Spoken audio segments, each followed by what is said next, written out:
Your Excellencies, distinguished delegates, dear participants, as it is planned in our schedule, we will now hold the interactive dialogue on the High Commissioner's report on the human rights situation in the occupied Palestinian territory, including East Jerusalem, and the obligation to ensure accountability and justice submitted pursuant to Council Resolution 52/3. It is my honor to welcome Mr. Volker Türk, High Commissioner for Human Rights, to present his report. I would also like to welcome the Assistant Secretary General for Human Rights, as well as the Deputy High Commissioner for Human Rights. The list of speakers will close in 15 minutes. Mr. High Commissioner, you have the floor. Mr. President, Excellencies, distinguished delegates, there appear to be no bounds to, no words to capture the horrors that are unfolding before our eyes in Gaza. Since early October, over 100,000 people have been killed or wounded. Let me repeat that. About 1 in every 20 children, women and men are now dead or wounded. At least 17,000 children are orphaned or separated from their families, while many more will carry the scars of physical and emotional trauma lifelong. Today, the total number of people killed has exceeded 30,000. And tens of thousands of people are missing, many presumed buried under the rubble of their homes. This is carnage. The attacks on Israeli civilians on 7 and 8 October were shocking, profoundly traumatizing, and totally unjustifiable. The killing of civilians, reports of torture and sexual violence inflicted by Hamas and other Palestinian armed groups, and the holding of hostages since that time are appalling and entirely wrong. And so is the brutality of the Israeli response. The unprecedented level of killing and maiming of civilians in Gaza, including UN staff and journalists, the catastrophic humanitarian crisis caused by restrictions on humanitarian aid, the displacement of at least 3/4 of the population, often multiple times, the massive destruction of hospitals and other civilian infrastructure, and in many cases, systematic demolition of entire neighborhoods, rendering Gaza largely unlivable. The war in Gaza must end. Clear violations of international human rights and humanitarian laws, including war crimes and possibly other crimes under international law, have been committed by all parties. It is time, well past time, for peace, investigation and accountability. Excellencies, last year I described before this Council the already dire situation across the occupied Palestinian territory.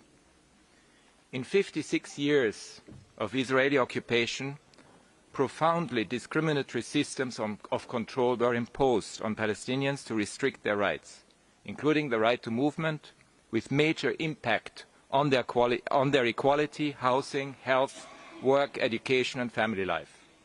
A 16-year-long blockade of the Gaza Strip kept most of its 2.2 million people effectively in captivity and destroyed the local economy.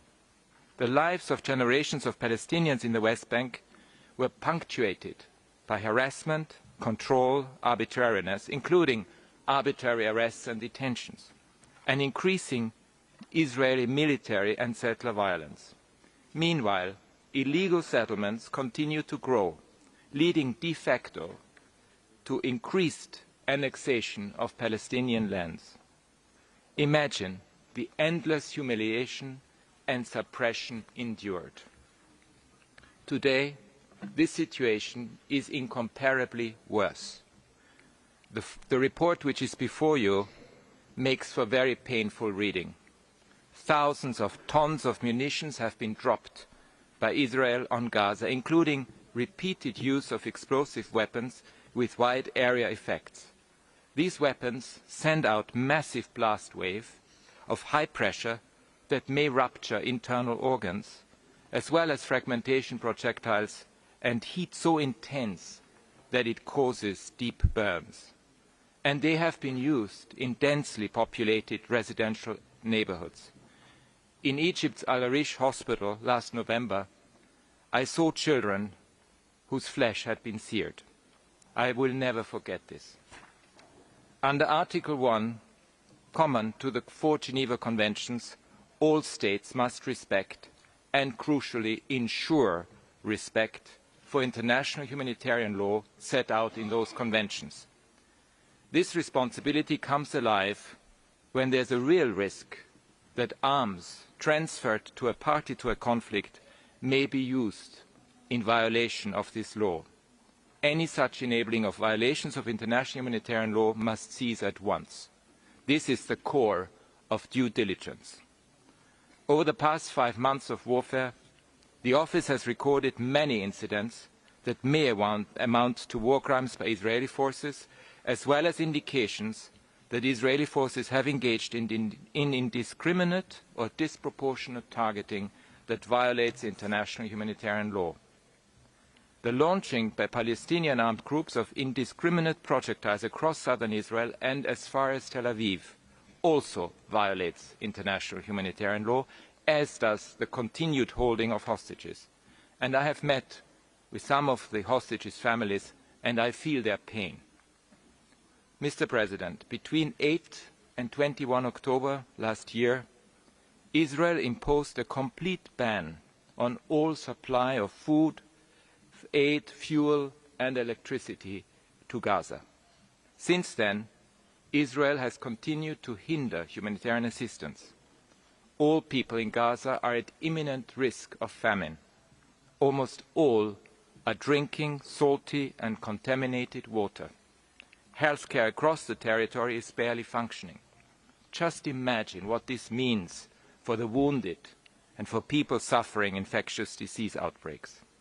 In northern Gaza, where the operational space for humanitarian work is now almost zero, many are already believed to be starving.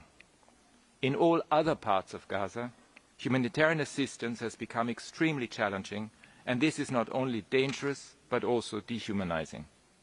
The blockade and siege imposed on Gaza amount to collective punishment and may also amount to the use of starvation as a method of war, both of which, committed intentionally, are war crimes.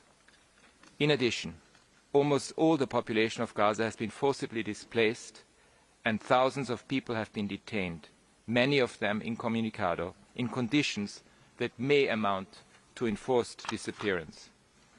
Let me be absolutely clear and issue yet another stark warning. The prospect of an Israeli ground assault on Rafah would take the nightmare being inflicted on people in Gaza to a new dimension. Over 1.5 million people are sheltering in Rafah, despite continuing bombardment, and it has become Gaza's humanitarian hub. A ground assault would incur potentially massive loss of life, additional risk of atrocity crimes, new displacement to another unsafe location distribution, and sign a death warrant for any hope of effective humanitarian aid. For my part, I fail to see how such an operation could be consistent with the binding provisional measures that were issued by the International Court of Justice. I call on all states with influence to do everything within their power to avert such an outcome. Mr. President, in the occupied West Bank, including East Jerusalem, Israeli forces' use of airstrikes, attack helicopters, anti-tank missiles, shoulder-fired explosive projectiles and other weapons of war has continued to increase with lethal results, including killings of children. The report also notes a growing pattern of Israeli forces preventing paramedics from reaching Palestinians, including children, who have been injured in such operations. From 1 January to 6 October last year had already seen the highest levels of violence by Israeli military personnel and settlers against Palestinians in the occupied West Bank, including East Jerusalem, since United Nations records began in 2005. From 7 October last year to 23 February this year, at least 401 Palestinians in the West Bank were killed, 102 of them children. the vast majority of cases that the Office has monitored raise concerns of unlawful killings, including extrajudicial killings. In the past, accountability was very rarely served in such cases. In such cases, it is imperative that it is served now. Since 7 October, more than 7,000 Palestinians in the occupied West Bank have been arbitrarily detained. About 9,000 are currently being held as so-called security prisoners, over 3,400 of them in administrative detention without charge or prospect of a trial, and at least 606 are being held incommunicado. Mr. President, and yet we must hold on to the promise that peace is achievable in the occupied Palestinian territory and Israel. For that to work, the occupation must end. Israeli leaders must accept the right of Palestinians to live in an independent state, and all Palestinian factions must accept the right of Israel to exist in peace and security. The goal is to achieve a safer, more peaceful future for all, and the war in Gaza is taking Palestinians and Israelis further from that goal every day. There must be an end to these hostilities, not only an immediate ceasefire, but an end to this war. All hostages must immediately and unconditionally be released, and the thousands of Palestinians arbitrarily detained by Israel must also be released. Accountability must be served on all sides. A raft of measures to re-establish human rights, equality, accountability and justice must be adopted across the occupied Palestinian territory and Israel. I urge a positive response to the repeated requests by my office for full access to Israel and the occupied Palestinian territory to document and investigate credible allegations of human rights violations and abuses. Keeping Palestinians and their rights walled off, out of sight, out of mind, has not worked in 56 years, and it can never, ever work. The core challenge of building peace is for all to see and fully grasp the humanity of the other, overcoming mindsets that have been deeply engraved by generations of harm and rage, and which conceal the truth that people, Palestinian and Israeli people, are being cruelly harmed. Excellencies, whether in Gaza or anywhere else, I urge you all to avert a new era of power politics that casts aside laws, norms, and the institutions so painstakingly built to advance them. Our universal rights and fundamental humanity depend on reversing any such trajectory. Thank you.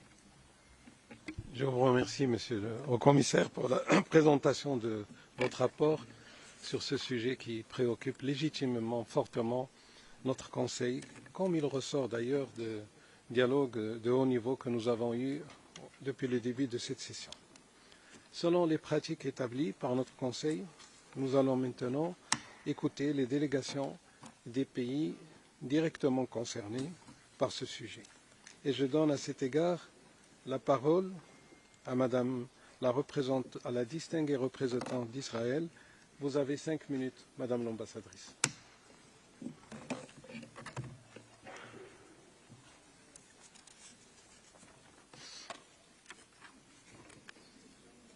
Thank you, Mr. President. Israel is at war with a terrorist organization that perpetrated one of the most heinous and deadly terrorist attacks of modern times.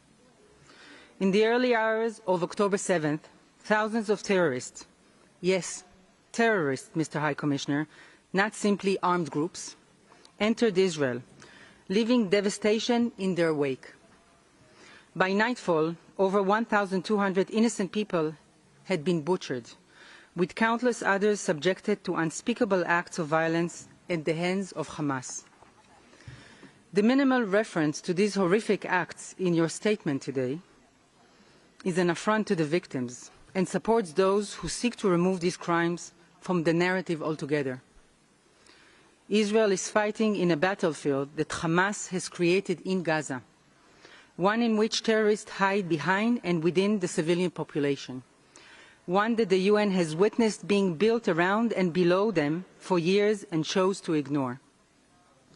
One in which 500 kilometers of terror tunnels snake beneath civilian infrastructure, homes, school, and UN headquarters, where thousands of rockets are launched indiscriminately at our cities and where innocent civilians are intentionally placed in harm's way.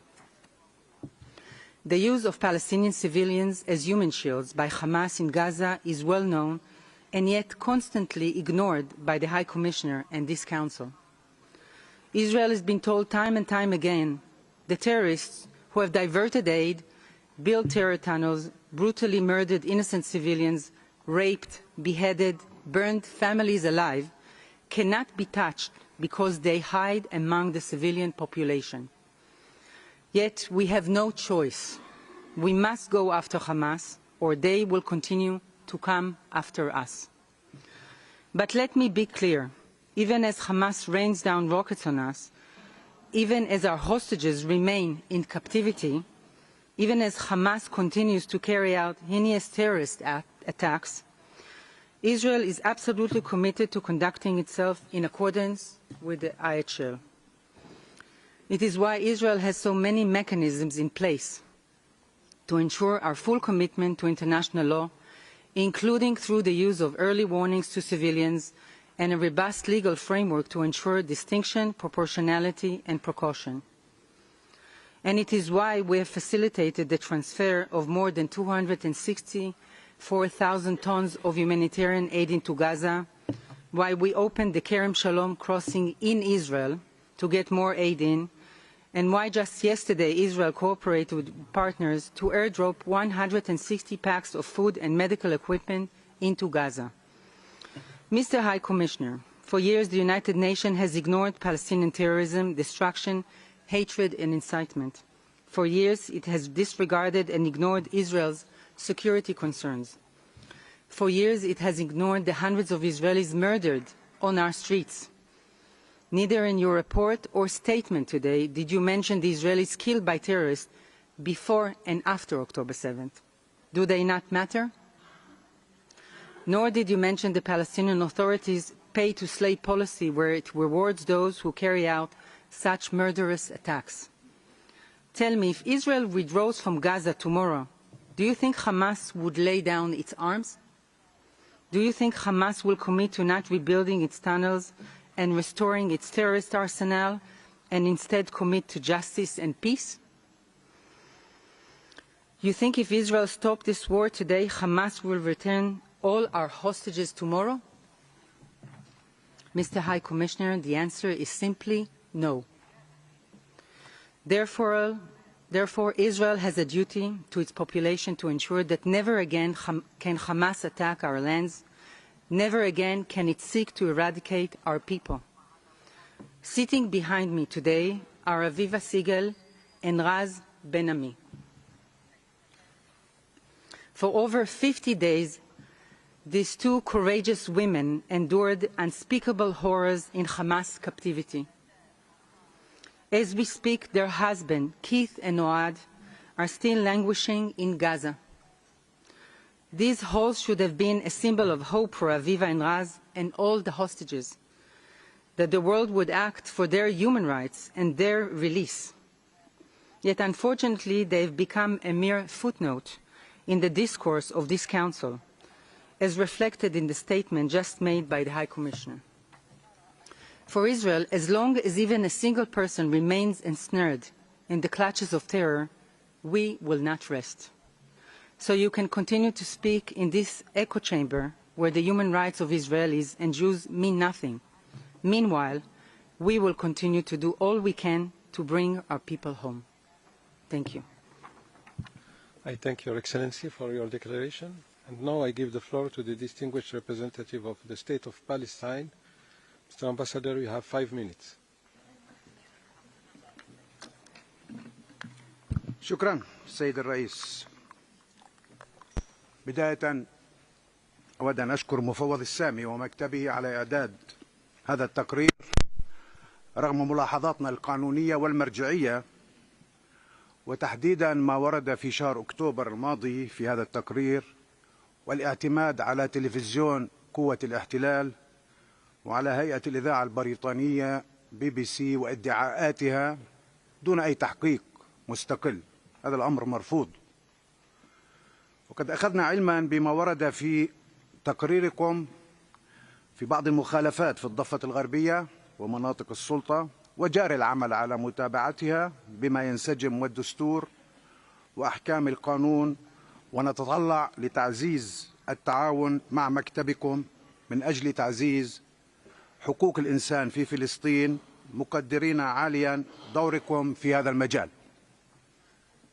تابعتم قبل قليل نفس الإسطوانة التي تقوم بها إسرائيل.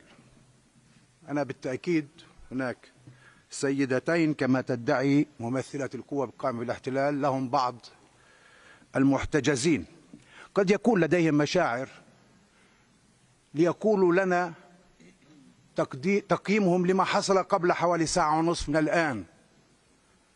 كان هناك المئات من الفلسطينيين المدنيين في شمال غزة في شارع الرشيد في دوار النابلسي ينتظرون سيارات الطعام. قامت قوات الاحتلال بقصفهم. حتى الآن هناك 160 شهيد وأكثر من 1000 جريح، معظمهم في حالة الخطر. هل هؤلاء هم دروع بشرية؟ هل هؤلاء هم مقاتلي حماس ممثلة قوة القتل والإجرام والإبادة؟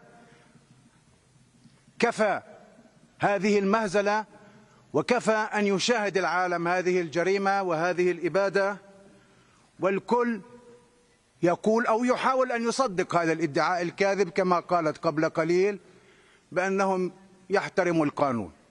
وللأسف البعض أيضا يدين ما حصل يوم 7 أكتوبر وبأشد العبارات، لكن لا أحد يذكر أو يدين قتل الأطفال والنساء والشيوخ وتدمير المؤسسات المحمية قانونا وتدمير البنى التحتية. حتى هذه اللحظة أكثر من 30,000 شهيد، منهم 74% من النساء والأطفال، أكثر من 70,000 جريح، 12,600 طفل، 8,000 امرأة. هؤلاء مقاتلين؟ هؤلاء دروع بشرية؟ معيب ما يحصل في القرن 21، وصمة عار على جبين البشرية. أنتم جميعا لكم أطفال يشاهدوا هذه المجزرة. لا أعلم كيف سيكبر هؤلاء الأطفال وكيف سينظروا إلى ما تقولون وتحاولوا أن تبرروا. والبعض يوم أمس وبشكل مخزي لا زال يناقش في البند السابع. عيب هذا الكلام. البند السابع لهذا السبب. نحن نريد أكثر من بند سابع. يجب أن يكون هناك 100 بند من أجل إجبار قوة الاحتلال، قوة القتل والإبادة، أن تحترم التزاماتها القانونية.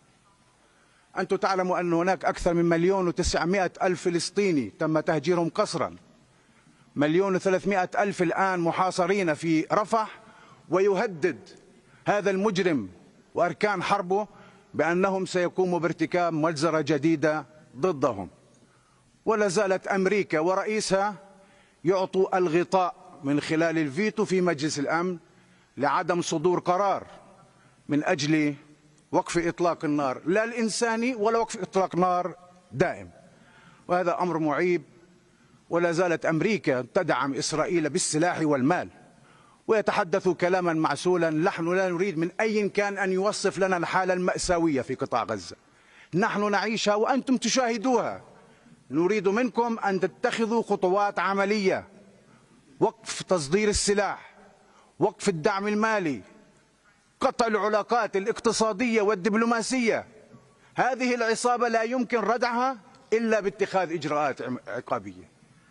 ونحن في تقرير حول المساءلة والمحاسبة. لو كان هناك مساءلة، لو كان هناك محاسبة، لما حصل ما حصل. وأنتم تعلموا أننا من حيث المبدأ كفلسطين ضد استهداف المدنيين من أي طرف كان، سواء كان قبل 7 أكتوبر أو في 7 أكتوبر وما بعد ذلك.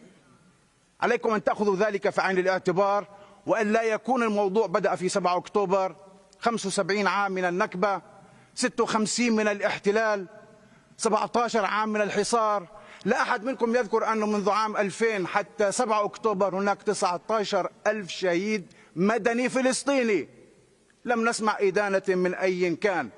هناك سقوط أخلاقي وسقوط إنساني وعنصري واستراتيجي. عليكم أن تستفيقوا وأن تعملوا القانون. شكرا سيد الرئيس. أشكر سعادتكم على مداخلتكم. Now I give the floor to the distinguished representatives of the list of speakers, and I will also announce that the list of speakers is now closed. So, the next speaker is Pakistan on behalf of the OIC. Pakistan, you have the floor. Thank you, Mr. President. The OIC Group thanks the High Commissioner for presenting the report and appreciates the OHCHR for their efforts. We have just listened to the Palestinian ambassador, and the room has spoken. The report is an indictment of human rights violations by the occupying power Israel, its military forces, public officials, and settlers. It also confirms violations of international humanitarian law, including collective punishment and forcible transfer of the Palestinian people like the Nakba of 1948. We emphasize that in making human rights assessments, there can be no false equivalence between the occupying power and those under occupation.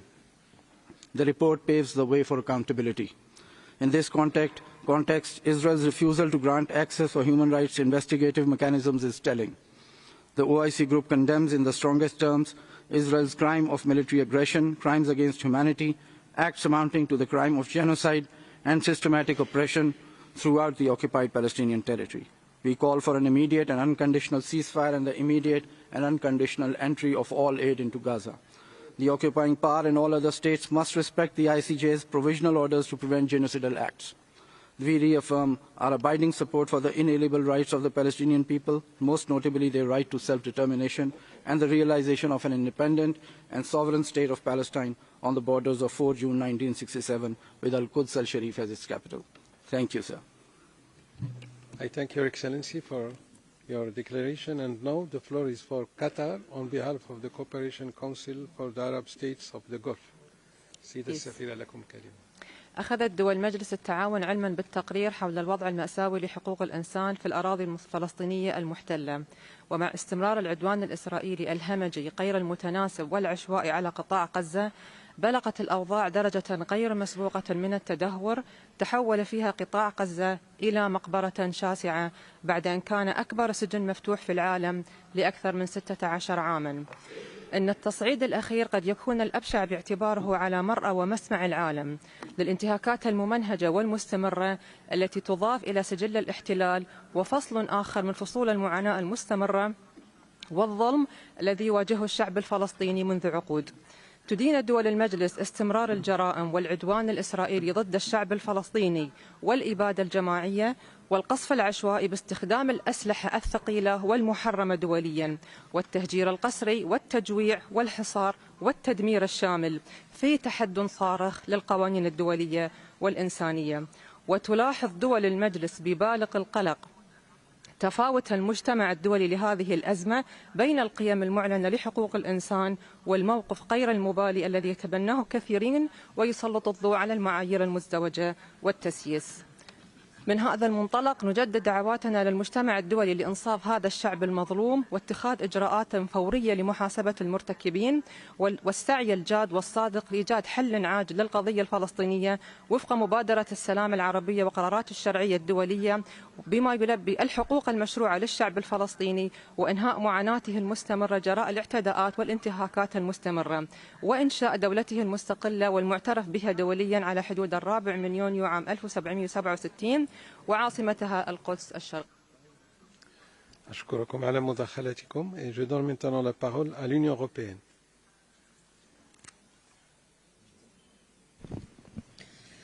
High Commissioner, we thank you for your tireless work and for your strong voice in defence of human rights. The EU deplores all loss of civilian lives and expresses condolences for all UN staff killed in Gaza. We note your call for ceasefire on human rights and humanitarian grounds. We reiterate our concern for the humanitarian situation and call for safe humanitarian access through all necessary means. The EU condemns the terrorist attacks by Hamas, including sexual and gender-based violence. Israel has the right to defend itself in line with international law, including international humanitarian and human rights law. We underline the obligation